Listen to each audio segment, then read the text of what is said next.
امیر اہل سنت کے 113 ارشادات، قسط نمبر 6۔ الحمدللہ رب العالمین والصلاة والسلام علی خاتم النبیین، اما بعد فاعوذ باللہ من الشیطان الرجیم، بسم اللہ الرحمن الرحیم۔ شیخ طریقت امیر اہل سنت بانی دعوت اسلامی حضرت علامہ مولانا محمد الیاس عطار قادری رضوی دامت برکاتہم العالیہ کے مختلف فرامین کا مجموعہ، امیر اہل سنت کے 113 ارشادات، قسط نمبر 6۔ دعائے خلیفہ امیر اہل سنت۔ یا رب المصطفیٰ، جو کوئی 14 صفحات کا رسالہ امیر اہل سنت کے 113 ارشادات پڑھ یا سن لے، اسے بزرگان دین کی محبت عطا فرما، ان کے نقش قدم پر چلا اور اس کے ایمان کی حفاظت فرما، آمین بجاہ خاتم النبیین صلی اللہ علیہ وآلہ وسلم۔ درود شریف کی فضیلت۔ فرمانے آخری نبی صلی اللہ علیہ وآلہ وسلم، جس نے مجھ پر صبح و شام 10 بار درود پاک پڑھا، اسے قیامت کے دن میری شفاعت ملے گی۔ صلو علی الحبیب صلی اللہ علی محمد۔ قرآن کریم اور احادیث کریمہ میں علم دین اور علماء دین کی بہت زیادہ فضیلت و عظمت بیان کی گئی ہے، جس میں اس بات کی طرف اشارہ ملتا ہے کہ ہمیں بھی علم دین اور علماء دین سے نہ صرف محبت و احترام کا معاملہ کرنا چاہیے، بلکہ ان کی باتوں پر عمل کر کے اپنی دنیا و آخرت کی بہتری کا سامان کرنا چاہیے۔ چنانچہ علماء دین میں سے دور حاضر میں ایک مشہور نام امیر اہل سنت حضرت علامہ مولانا محمد الیاس عطار قادری دامت برکاتہم العالیہ کا بھی ہے۔ آپ کے فیض اثر سے لاکھوں مسلمانوں کی اصلاح ہوئی۔ اس رسالے میں آپ کے پیارے پیارے فرامین ذکر کیے گئے ہیں۔ ان ارشادات کا مطالعہ کر کے نہ صرف ان پر عمل کیجیے بلکہ دوسروں تک بھی پہنچائیے، انشاءاللہ اس کی خوب برکتیں حاصل ہوں گی۔ نمبر 1، یہ تمنا کرنا درست نہیں کہ میرے ماں باپ مجھے سب بہن بھائیوں سے زیادہ پیار کریں، البتہ یہ تمنا کر سکتے ہیں کہ مجھے بہت پیار کرے اور اس کے لیے ان کا ہر جائز کام فوراً کرے اور ان کی خوب خدمت کرے۔ نمبر 2، موقع دیکھ کر اور اجازت لے کر عالم سے مسئلہ پوچھا جائے، عالم صاحب منع کر دیں تو ناراض نہ ہوں۔ نمبر 3، حب مدح یعنی اپنی تعریف چاہنے کا جذبہ اچھا نہیں، یہ باطنی بیماری ہے اور اس کی وجہ سے بندہ کئی گناہوں میں مبتلا ہو سکتا ہے۔ نمبر 4، چھینک آنے پر حمد کرنی چاہیے اور آواز پست یعنی آہستہ کرنے کے لیے منہ پر رومال یا ٹشو وغیرہ رکھنے میں حرج نہیں بلکہ اچھا ہے۔ نمبر 5، اللہ پاک نے جیسا بنایا ہے اس پر راضی رہنا چاہیے، البتہ حسن کے لیے سفید رنگ ہونا ضروری نہیں۔ نمبر 6، جو ہر ایک کو اہمیت دے، اسے محبت دے اور اس کی حیثیت کے مطابق عزت دے تو وہ شخص ہر دل عزیز یعنی سب کا پسندیدہ ہوگا۔ نمبر 7، بندے سے گناہ ہو جائے تو ڈرے کہ اللہ پاک ناراض نہ ہو جائے اور نیکی کی سعادت پائے تو بھی ڈرے کہ نہ جانے قبول ہوئی ہے یا نہیں۔ نمبر 8، کوئی شخص ہماری برائی کرے تو اس سے ناراض ہونے، کسی کے سامنے معاذ اللہ اس کی برائی کرنے کے بجائے صبر کریں بلکہ اسے تحفہ روانہ کر دیں، اس سے نفرتیں دور اور محبتیں بڑھیں گی۔ نمبر 9، جوانی میں خوب عبادت کرنی چاہیے، بڑھاپے میں محنت والی عبادت مشکل ہوتی ہے اور جوانی والی ہمت و طاقت نہیں ہوتی۔ نمبر 10، ماں باپ کو ستانا آخرت کے ساتھ ساتھ دنیا میں بھی نقصان کا باعث ہے۔ 11، جو صفائی ستھرائی سنت تنظیف یعنی صفائی کی سنت کی نیت سے ہو تو کار ثواب ہے۔ 12، وہی عقل مند کامیاب ہے جس نے اپنی عقل کو اللہ پاک اور رسول صلی اللہ علیہ وآلہ وسلم کی اطاعت میں استعمال کیا۔ 13، اللہ پاک کی کسی نافرمانی کو چھوٹا سمجھنا اسے بڑا کر دیتا ہے۔ 14، کوئی احسان کرے یا ہمارا کوئی کام کر دے یا راحت پہنچائے تو اس کا شکریہ ادا کرنے کے لیے زبان سے شکریہ کے الفاظ کہے، جزاک اللہ خیرا کہہ دے۔ 15 ماں باپ کی فرما برداری کرنا بھی ان کے احسانات کا شکریہ ادا کرنے کی ایک صورت ہے۔ 16 بیرون ملک کا ویزا 100% سچ بول کر ہی حاصل کیا جائے۔ 17 عاشقان رسول علماء کے خلاف زبان درازی، علماء کی گستاخیاں کرنے سے ایمان خطرے میں پڑ سکتا ہے۔ 18 عاشقان رسول اپنی بچیوں کو پوری آستین والے اور زنانہ کپڑے پہنایا کریں۔ 19 اللہ پاک ہمیں کوئی منصب دے تو ہمارا مزاج عاجزی والا ہونا چاہیے تاکہ ہم اپنے ماتحت سے بھی نرمی سے پیش آئیں۔ جب ہم کسی وجہ سے اپنے ماتحت سے سخت رویہ اختیار کرنے لگیں تو سوچیں کہ کیا ہمارے پیارے آقا صلی اللہ علیہ وآلہ وسلم اپنے صحابہ کرام رضوان اللہ علیہ مجمعین سے اس طرح برتاؤ کرتے تھے؟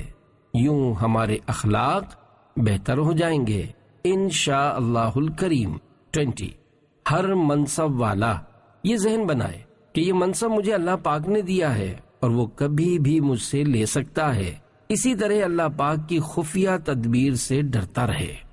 21 جسے طرح طرح کی نعمتیں حاصل ہوں تو وہ یہ سوچے کہ میری نیکیوں کا بدلہ کہیں دنیا میں ہی نہ دے دیا جائے اور آخرت میں مجھے ان سے کچھ فائدہ نہ ہو۔ 22 ہر گناہگار کو اللہ پاک کی رحمت کی امید رکھنی ہے اور ہر نیکوکار کو اللہ پاک کی بے نیازی سے ڈرتے رہنا ہے۔ 23 اگر واقعی یہ سوچ بن جائے کہ اللہ دیکھ رہا ہے تو گناہوں سے بچنے میں مدد ملے گی۔ 24 بچے جو کپڑے پسند کریں اس میں کوئی مسئلہ یا شرعی خرابی، مثلا جانداروں کی تصاویر یا مضبوطی کے اعتبار سے کوالٹی درست نہ ہو تو بچوں کی دلجوئی کرتے ہوئے ان کی پسند کو ترجیح دیا کریں۔ انشاءاللہ الکریم اس سے ان کی دلجوئی کا ثواب ملے گا اور وہ لباس پہننے میں بچوں کو بھی رغبت ہوگی۔ 25 بچوں کے دل میں بھی خوف خدا پیدا کرنا چاہیے۔ 26 بعض باتیں مثلا نابالغ کا گناہ لکھا نہیں جاتا وغیرہ بچوں کو نہیں بتانی چاہیے کہ اس سے بچے بے باک یعنی بے خوف ہو جاتے ہیں اور شیطان انہیں کھلونا بنا لیتا ہے۔ بچوں کے دل میں خوف خدا ہوگا تو وہ عبادت کریں گے۔ 27 اے کاش ہم مرنے سے پہلے اپنے نفس کو زیر یعنی مارنے زیر کرنے میں کامیاب ہو جائیں۔ 28 مسجد عبادت کی جگہ ہے، اس میں موبائل سے کھیلنا محرومی ہے۔ 29 گناہوں کی وجہ سے دل بھی میلا ہو جاتا ہے، تلاوت قرآن کرنے، موت کو یاد کرنے، اللہ پاک کے خوف اور عشق مصطفیٰ صلی اللہ علیہ وآلہ وسلم میں رونے سے دل کی صفائی ہوتی ہے۔ 30 باوضو رہنے سے بلائیں دور ہوتی ہیں۔ 31 ڈرائیور حضرات باوضو گاڑی چلایا کریں۔ 32 آج کل وضو کا درست طریقہ کم لوگوں کو معلوم ہوتا ہے۔ اولاً یعنی پہلی بات یہ کہ فرائض پورے ادا نہیں کرتے اور اگر فرائض پورے ہو جائیں تو سنتیں چھوڑ دیتے ہیں۔ ہمارا وضو درست ہوگا تو اس کی برکتیں ملیں گی۔ 33 میں نے اپنی بیٹی کو مبالغتاً یعنی 100 مرتبہ کہا ہوگا کہ اپنے ساس سسر کی خدمت والدین سمجھ کر کرو، اسی طرح اپنی نواسیوں کو بھی کہتا رہتا ہوں کہ اپنے دادا دادی کی خوب خدمت کیا کرو۔ 34 بزرگوں کی خدمت ضرور رنگ لاتی ہے۔ 35 اللہ پاک کی رضا سب سے بڑی نعمت ہے، اللہ پاک جس سے راضی ہوگا اسے جنت میں داخل فرمائے گا۔ 36 نیکیوں پر استقامت حاصل کرنے کا طریقہ یہ ہے کہ اللہ پاک سے استقامت کی دعا کرے، نیکیوں میں دل نہ بھی لگے تو لگانے کی کوشش کرے، انشاءاللہ الکریم دل لگ ہی جائے گا، نیکیوں کے فضائل پڑھتا رہے۔ 37 بچے کی سالگرہ یعنی برتھ ڈے پر قرآن خوانی یا محفل نعت کی ترکیب بنائی جائے. میوزیکل مردوں عورتوں کے اختلاط یعنی مکس ہونے تالیاں بجانے سے مکمل بچا جائے. صرف وہی کام کیا جائے جو اللہ پاک کی رضا کا باعث ہو. 38 جو حج یا عمرے کے لیے جا رہا ہو اسے مبارکباد دی جائے اور یہ کہا جائے کہ اللہ پاک آپ کی حاضری قبول فرمائے، بے ادبوں اور بے ادبی سے بچائے، میرے لیے دعا کیجیے گا. بارگاہ رسالت صلی اللہ علیہ وآلہ وسلم میں میرا سلام. شیخین کریمین یعنی حضرت ابو بکر و حضرت عمر رضی اللہ عنہما کو سلام، اہل بقیع و اہل مطاف کو سلام عرض کیجیے گا وغیرہ. 39 جس کا وزن کم کرنے کا پکا ذہن بن گیا ہو وہ پہلے لپڈ پروفائل، کولیسٹرول اور شوگر ٹیسٹ کروائے، پھر بتدریج آہستہ آہستہ ہر ماہ وزن کم کرے. 40 جوانی میں مٹھاس، چکناہٹ وغیرہ سے پرہیز کریں، بڑھاپا اچھا گزرے گا اور بڑھاپے میں ان چیزوں سے بچنا بہت ضروری ہے. 41 پان گٹکے کھانے کی عادت گویا رقم خرچ کر کے بیماری طلب کرنا ہے. 42 موٹاپے کا بہترین علاج ورزش اور زیادہ کھانے سے پرہیز کرنا ہے. 43 ڈاکٹر سے دوا مل سکتی ہے، شفا نہیں. اللہ پاک چاہے گا تو ہی دوا شفا کا ذریعہ بنے گی. 44 بیمار رب العزت یعنی اللہ پاک کی رحمت کے سائے میں ہوتا ہے. 45 علاج کے لیے دوا کے ساتھ ساتھ دعا بھی کرتے رہیے. 46 علاج اپنی مرضی سے کرنے کے بجائے ڈاکٹر کے مشورے سے کرنا چاہیے. 47 کسی حکیم، بابا جی، ڈاکٹر یا اسپتال کے علاج سے فائدہ نہ ہو یا تکلیف بڑھ جائے تو صبر کیجیے. بغیر صحیح ضرورت کے کسی کا نام لے کر دوسروں کو بتانا کرے ثواب نہیں، بلکہ اس میں غیبتوں اور دل آزاریوں وغیرہ گناہوں میں جا پڑنے کا خطرہ ہے. 48 جسمانی بیماریوں سے گناہوں کی بیماریاں زیادہ خطرناک ہیں. 49 کوئی بیماری لا علاج نہیں، ہاں بہت سارے امراض کی دوا ڈاکٹر اب تک دریافت نہیں کر سکے. 50 نظر ڈاکٹر پر نہیں اللہ کریم کی رحمت پر رکھیے. ڈاکٹر لاکھ اچھا علاج کرے مگر اللہ پاک چاہے گا تو ہی صحت حاصل ہوگی. 51 حتی الامکان ایک ہی ڈاکٹر سے علاج کروانا مناسب ہے کہ وہ آپ کی طبیعت سے واقف رہے گا. ڈاکٹر بدلتے رہیں گے تو ہر ڈاکٹر نئے سرے سے علاج شروع کرے گا اور ہو سکتا ہے آپ آزمائش میں پڑتے رہیں. 52 پاؤں کے تلووں میں کسی بھی تیل سے مالش کرنے سے اس کی جلد نرم رہے گی، پھٹنے سے محفوظ رہے گی اور دماغی صلاحیت میں بھی اضافہ ہوگا کیونکہ تلووں کا تعلق دماغ سے ہے. 53 روزانہ 12 گلاس پانی پینا اپنا معمول بنا لیجئے، قبض نہیں ہوگی اور جلد بھی نرم رہے گی. سردیوں میں پانی کم پیا جاتا ہے جس سے یہ دونوں تکالیف بڑھ جاتی ہیں. 54 سفر المظفر برکت والا مہینہ ہے، اس میں بڑے بڑے اولیاء کرام کے آراس ہیں. 55 غالب اکثریت ڈٹ کر کھاتی ہے، ڈٹ کر کھانے سے دل سخت ہوتا ہے. 56 چینی یعنی شوگر میٹھا زہر ہے. 57 عبادت پر قوت حاصل کرنے کے لیے کم کھائیے. 58 گڑ کی چائے اچھی ہوتی ہے، میں گڑ کی چائے استعمال کرتا ہوں. 59 صحت مند کو 92 دن میں ایک مرتبہ خون کا ٹیسٹ لپڈ پروفائل کروانا چاہیے. 60 گرم کھانا پلاسٹک کی تھیلیوں میں ڈالنے سے اجتناب کرنا چاہیے. 61 ڈاکٹر و حکیم کو خدا ترس یعنی رحم دل اور مریضوں کا ہمدرد ہونا چاہیے. 62 اوراد و وظائف میں ہر مرض کا علاج ہے. 63 جوانی سے ہی کھانے پینے میں پرہیز شروع کر دیں تاکہ بڑھاپے میں کم تکلیف ہو. 64 کباب سموسے کھانے سے بچنے میں ہی عافیت ہے. 65 80% امراض ڈٹ کر کھانے سے ہوتے ہیں. 66 سگریٹ نوشی بہت نقصان دہ ہے، اس سے ٹی بی ہو سکتی ہے.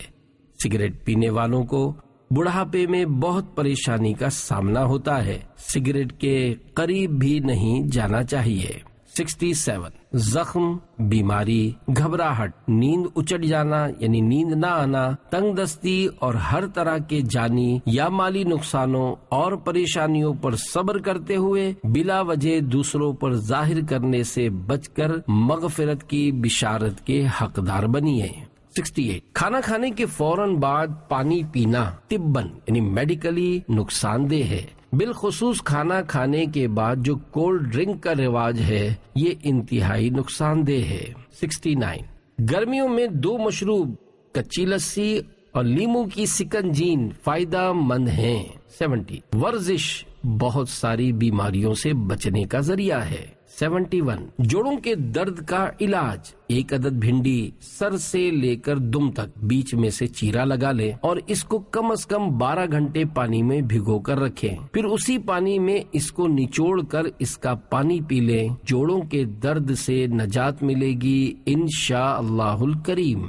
72 زلفیں رکھنا سنت ہے، بچوں کو بھی زلفیں رکھنی چاہیے، مگر میرا مشورہ ہے کہ وہ صرف آدھے کان تک رکھا کریں، پورے کان یا کندھوں تک نہ رکھیں۔ 73 درخت انسان کی صحت کے لیے مفید ہیں، درخت انسان کے خادم ہیں، گھر کے ارد گرد درخت ہونا فائدے کا باعث ہے۔ 74 جب سورج طلوع یا غروب ہو تو 20 یا 25 منٹ کی دھوپ چھوٹے بڑے سب کے لیے فائدے مند ہے۔ 75 گاجر کے موسم میں روزانہ 1 گاجر کھانے سے بینائی تیز ہوتی ہے۔ 76 کہا جاتا ہے پھلوں میں سب سے زیادہ توانائی بخش سیب ہے۔ 77 نہار منہ لہسن کی پوتھی یعنی گانٹھ کی 1-2 پھانک یعنی جوا کھانے سے کولیسٹرول کم ہوتا اور دانت کا درد دور ہوتا ہے۔ 78 کچا لہسن کھانے سے منہ میں بدبو ہو جائے تو اجوائن چبانے سے منہ کی بدبو دور ہو جاتی ہے۔ 79 ادرک کو چھیلنے کی ضرورت نہیں، چھلکے سمیت استعمال کیا کریں۔ 80 کھا کر پچھتانے سے نہ کھا کر پچھتانا اچھا ہے۔ 81 روزانہ 7 انجیر کھانے سے کمر کا درد دور ہوتا ہے۔ 82 پلاسٹک کی تھیلیوں اور برتن میں گرم کھانے کی چیز نہ ڈالا کریں، اس طرح کھانے میں کیمیکل مل جاتے ہوں گے اور صحت کو نقصان پہنچتا ہے۔ 83 مچھلی کوئلے پر پکانا مفید ہے، اس کا سالن بھی صحت کے لیے اچھا ہے، تلنے سے اس کے فوائد میں کمی ہو جاتی ہے۔ 84 طبی تحقیق ہے کہ کم کھانے والے لمبی عمر پاتے ہیں۔ 85 کھیرا چھلکے سمیت کھایا جائے، اس کا چھلکا بھی صحت کے لیے مفید ہے۔ 86 اپنی مسجد محلہ کی نماز عشاء کی جماعت کے وقت سے 2 گھنٹے کے اندر اندر گھر جا کر سو جایا کریں۔ 87 جب بھی وضو کرنے لگیں تو دل میں وضو کرنے کی نیت حاضر کرتے ہوئے کہا کریں میں حکم الہی بجا لاتے ہوئے وضو کروں گا۔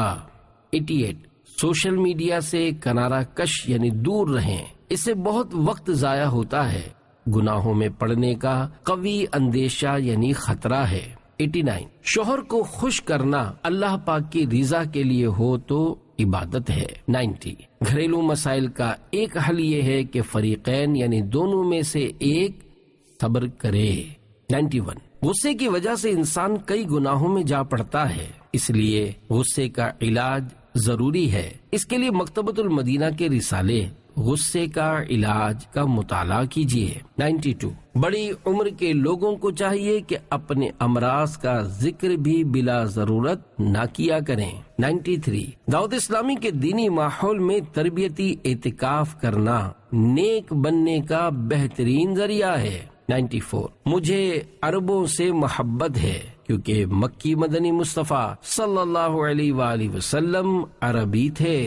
95 باوضو رہنے سے چہرے کی خوبصورتی میں اضافہ ہوتا ہے، اللہ پاک ہمیں نیکیوں کا نور عطا کرے۔ 96 ائمہ کرام دعائے ثانی قدرے دھیمی آواز میں کیا کریں کیونکہ کئی لوگ نماز پڑھ رہے ہوتے ہیں۔ 97 جب نیکیاں کمانے کا ذہن بن جائے اور جذبہ ملے تو فرائض کے ساتھ ساتھ نوافل بھی ادا کرنا آسان ہو جاتا ہے۔ 98 نفس کو قابو کرنے کا طریقہ یہ ہے کہ نفس جو کہے اس کی مخالفت کی جائے۔ 99 اپنے ذمے اتنا کام لینا چاہیے جو ہم کر سکے اور شرمندگی نہ ہو۔ 100 تصوف کی کوئی کتاب ایسی نہیں جس میں بھوک کے فضائل نہ ہوں۔ 101 اللہ پاک ہمیں ایسی صحت دے جس سے عبادت پر قوت حاصل ہو۔ 102 ماہ رمضان میں مکمل قرآن کریم کی تلاوت کیجیے۔ روزانہ تلاوت قرآن کے لیے کم از کم 1 گھنٹہ مخصوص کر لیں۔ 103 تصوف کی کوئی کتاب خاموشی کے فضائل سے خالی نہیں۔ 104 پریشان نظری بغیر ضرورت ادھر ادھر دیکھتے رہنا اچھی بات نہیں، بلکہ اچھی نیتوں سے اس سے بچنا کار ثواب ہے۔ 105 عید پر نئے کپڑے پہننا ضروری نہیں، سنت کے مطابق سلے ہوئے پرانے دھلے ہوئے کپڑے بھی پہنے جا سکتے ہیں۔ 106 آج کل بچوں سے شفقت بھرا پیار کرنے کا رجحان کم ہے، یہ اچھی بات نہیں۔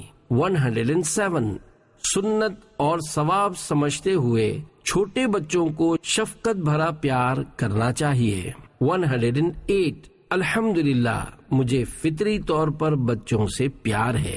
109 مسلمان کا لمحہ لمحہ قیمتی ہے، اسے ضائع ہونے سے بچائیے۔ 110 حقیقی مالدار وہ ہے جو صاحب حسن اعمال یعنی نیکیاں کرنے والا ہے۔ 111 بچوں کو آسان احادیث اور نیک لوگوں کے واقعات سنا کر نیکی کا جذبہ دیا جائے۔ 112 اگر جانور کسی تکلیف میں ہو تو اس کی تکلیف دور کرنا ثواب کا کام ہے۔ 113 ہر گناہ چھوٹا ہو یا بڑا جہنم میں جھونک یعنی ڈال سکتا ہے۔